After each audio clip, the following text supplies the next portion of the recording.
16ই December বাংলাদেশের বিজয়ের দিন। 9 মাসের রক্তক্ষয়ী মুক্তিযুদ্ধ শেষে এই দিনেই জন্ম নেয় একটি স্বাধীন রাষ্ট্র।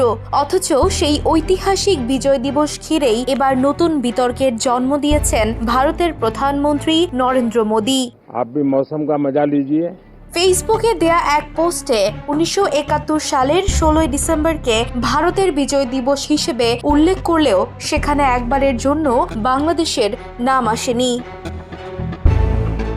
মঙ্গলবার বিজয় দিবস উপলক্ষে দেয়া পোস্টে নরেন্দ্র মোদী লেখেন, বিজয় দিবসে আমরা আমাদের সেই সাহসী সেনাদের স্মরণ করছি যাদের বীরত্ব ও আত্মত্যাগ 1971 সালে ভারতের একটি ঐতিহাসিক বিজয় নিশ্চিত করেছিল। পোস্টে তিনি ভারতের সেনাদের সাহস, আত্মত্যাগ ও মনোবলের প্রশংসা করলেও বাংলাদেশের স্বাধীনতার কথা কিংবা মুক্তিযুদ্ধের মূল অর্জনের প্রসঙ্গ অনুপস্থিত ছিল।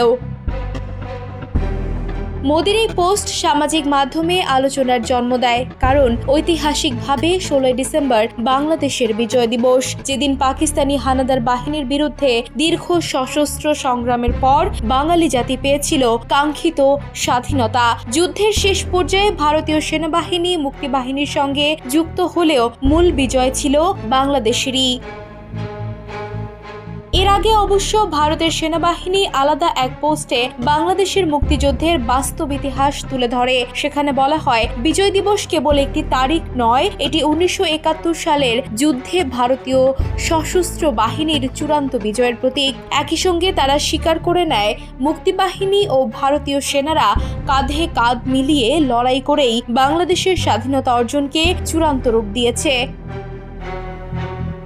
ভারতীয় সেনাবাহিনীর পোস্টে আরও উল্লেখ করা হয়, এই যুদ্ধ দক্ষিণ এশিয়ার মানচিত্র বদলে দিয়েছে এবং একটি নতুন রাষ্ট্র বাংলাদেশের জন্ম দিয়েছে।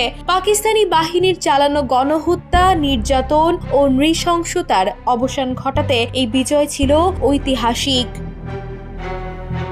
তবে প্রধানমন্ত্রীর পোস্টে বাংলাদেশের নাম অনুপস্থিত থাকায় প্রশ্ন উঠেছে, 16ই ডিসেম্বরের ইতিহাস ও আত্মত্যাগ কি শুধুই একটি দেশের বিজয় হিসেবে তুলে ধরা যায়? কারণ এই দিনটি সর্বাগ্রে একটি জাতির স্বাধীনতার প্রতীক বাংলাদেশের।